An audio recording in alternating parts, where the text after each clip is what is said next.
ఏపీలోని విశాఖపట్నం, విజయవాడ నగరాల్లో మెట్రో రైలు ప్రాజెక్టులు కార్యరూపం దాల్చనున్నాయి. ఈ దిశగా కీలక ముందడుగు అయితే పడింది. ఈ రెండు ముఖ్య నగరాల్లో మెట్రో ప్రాజెక్టులకు టెండర్లు పిలిచేందుకు చంద్రబాబు సర్కార్ కూడా నిర్ణయం తీసుకున్నారు. కేంద్ర, రాష్ట్ర ప్రభుత్వాల సమాన భాగస్వామ్యంతో ఈ ప్రాజెక్టు పట్టాలెక్కనుంది. అయితే దీనికి ఎంత బడ్జెట్ కేటాయించారు, అలాగే మంత్రివర్గ సమావేశంలో ఎటువంటి నిర్ణయాలు తీసుకున్నారు? మంత్రి పార్థసారథి మీడియాకి ఇచ్చిన బ్రీఫ్ మా ప్రతినిధి ప్రసన్న ఫోన్ ఇన్ ద్వారా అందిస్తారు. స్వప్నం ముందుగా చూసుకున్నట్టయితే విజయవాడ, విశాఖ నగరంలోని మెట్రో రైల్ ప్రాజెక్టులకు అయితే టెండర్ల పనులు అయితే స్టార్ట్ అవ్వబోతున్నాయి. అలాగే విజయవాడలోని ఈ ప్రాజెక్ట్ అయితే తొలి దశ కింద అయితే 2 కారిడార్ల అనుమతికి కూడా మంజూరైతే జరగనుంది. అయితే దీనికోసం 10,118 కోట్ల అంచనా వ్యయం అయితే చేపట్టనున్నారు. ఇటు ప్రభుత్వ జాయింట్ వెంచరు, అలానే ఈక్విటీ ఫండింగ్ కింద అంటే సగం సగం ఉండేలా ఈ ప్రాజెక్ట్ అయితే ముందుకు వెళ్తుంది. ముఖ్యంగా చూసుకున్నట్టయితే విశాఖ నగరంలోని 11,498 కోట్ల అంచనా వ్యయంతో అయితే అంటే ఇదే పద్ధతిలో అయితే పనులు అయితే స్టార్ట్ చేయనున్నారు. అయితే ఇదంతా కూడా ఏదైతే సచివాలయంలో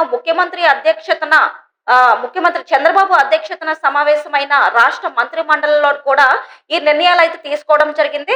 అయితే ఈ నేపథ్యంలోనే విశాఖను ఐటీ హబ్ గా తీర్చిదిద్దేందుకు కూడా అంటే వీలుగా భూ కేటాయింపులు, అలాగే పెట్టుబడుల ప్రతిపాదనలు కూడా ఆమోదించడంతో పాటు ఇటు ఉత్తరాంధ్రలో భూ బ్యాంకు ఏర్పాటు కూడా నిర్ణయాలు తీసుకోవడం జరిగింది అని చెప్పి మనకి తెలుస్తుంది. అయితే దీనికోసం 1,941.19 ఎకరాల భూమిని అయితే సేకరించడం జరిగింది. అయితే ఇదంతా కూడా ఇటు విశాఖ, అటు అనకాపల్లి, అటు విజయనగరం జిల్లాలో అయితే ఈ భూమిని అయితే తీసుకోనున్నారు. అయితే దీనికోసం విశాఖ అర్బన్ ల్యాండ్ పూలింగ్ పథకం అంటే ఏదైతే 2016 నిబంధనల ప్రకారం ఈ భూమి తీసుకునేలాగా విశాఖ మెట్రోపాలిటన్ రీజియన్ డెవలప్మెంట్ అథారిటీకి కూడా అనుమతి ఇవ్వడం జరిగిందని చెప్పి మనకు తెలుస్తుంది. ఏదైతే నిన్న మీటింగ్ జరిగిందో దాన్ని బట్టి మనకి వివరాలు తెలిసాయి. అలాగే రాష్ట్రంలో చూసుకున్నట్టయితే ఇటు ఎలక్ట్రానిక్ పరిశ్రమలు కూడా ఎక్కువగా విస్తృతం అయ్యేలా కూడా నిర్ణయాలు అయితే తీసుకోవడం జరిగింది.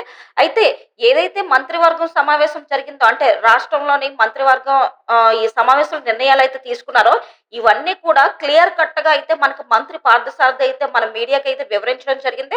అయితే ఈ వివరించిన వాటిలోని ప్రధానంగా అంటే ప్రధాన అంశాలు ఏవైతే ఉన్నాయి అంటే ముఖ్యంగా చూసుకుంటే ఎలక్ట్రానిక్ పరికరాలు తయారీ విధానానికి అయితే ఆమోదం అయితే తెలిపారు. అంతేకాకుండా ఇటు విడివిడి భాగాలతోని అంటే మొత్తం ఎలక్ట్రానిక్ పరికరాలు కూడా రాష్ట్రంలోనే తయారు కావడానికి అయితే సన్నాహాలు అయితే స్టార్ట్ చేయడం అయితే జరుగుతుంది. అంటే నిన్న జరిగిన మీటింగ్ బట్టి దీన్ని కూడా ఇక్కడి నుంచే స్టార్ట్ చేయబోతున్నాము అని చెప్పి అయితే నిర్ణయాలు అయితే తీసుకున్నారు.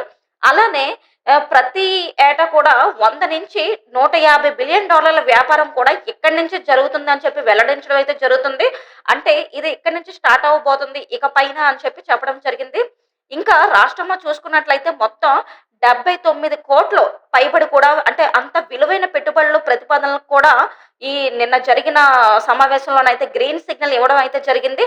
అంటే వీటి వల్ల ఇటు ఇంధన పరిశ్రమ కానీ, ఇటు ఐటీ పరిశ్రమ కానీ అంటే ముఖ్యంగా ఎవరైతే ఉపాధి కోల్పోయి అలానే ఉపాధి లేకుండా ఉన్న వాళ్ళు ఎవరైతే ఉన్నారో వాళ్ళకి అంటే ప్రభుత్వము 1,50,000 మందికి కూడా ఉపాధి అయితే కల్పించడం జరుగుతుందని చెప్పి నిన్న జరిగిన సమావేశంలో అయితే మంత్రి పార్థసారథి తెలిపారు.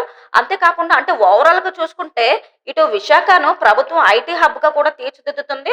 అందుకు వీలుగా వివిధ సంస్థలకు కూడా భూములు కేటాయిస్తూ నిర్ణయాలు తీసుకున్నారు. ఎందుకంటే మెయిన్ ప్రధానంగా చూసుకుంటే ఉపాధి అనేది చాలా వరకు అంటే మన రాష్ట్రంలోనే నిరుద్యోగులు చాలా వరకు ఉన్నారు. సో వాళ్ళందరికీ ఉపాధి కల్పించడం కోసం ప్రత్యేకంగా ఏదైతే మీటింగ్ జరిగిందో ఈ మీటింగ్ లోని మన రాష్ట్రానికి ఉపయోగపడే విధంగా అందులో ఉన్న నిరుద్యోగులకు ఉపాధి కల్పించడమే ప్రధాన లక్ష్యంగా భావించి అటు మెట్రో పనులు, ఇటు ఐటీ రంగాలు, ఇటు ఇంధన పరిశ్రమలకు కూడా ఇటు ఎవరైతే నిరుద్యోగులు ఉన్నారో వాళ్ళకి ఉపాధి కల్పించడం కోసం ఇటు భూములు అంటే వివిధ సంస్థలకు కూడా భూములు కేటాయిస్తూ అయితే నిర్ణయాలు తీసుకున్నారు.